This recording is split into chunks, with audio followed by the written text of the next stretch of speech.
เหลือใจกับจับเก็บก้นขันสว่างพอดี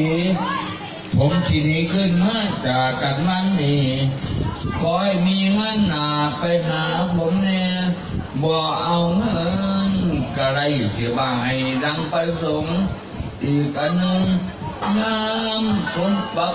เจ้าโคงขึ้นสู่บ้านหลวงบ้านหลวงบ่ไอ้วันนั้นกูที่มาวันนี้กินอะไรสาวสวยที่คนไปก่อนสวยมาแดดแดงอ่อนตัวใครสังลาขอให้พวกแม่ป้าโยยิงทั้งปีขอให้มีเงินทองรังมาคือน้ำข้าไม่ยามนั้นให้ฝันดีมีค่าตื่นขึ้นมาก็ได้เงินล้านกับใจถุงท่านมาเข้าด้วยเราให้โดนคือเดือดสามมีทางขับมาขายแก่ใหญ่ชาวบ้านอันนี้หลานกีฬาขึ้นบ้านมาหลวง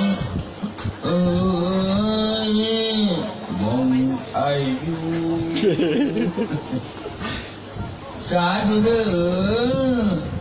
ขอให้พ่อแม่ป่าขอให้พ่อแม่บ้านเจริญแม่ทุกคนโอ้ย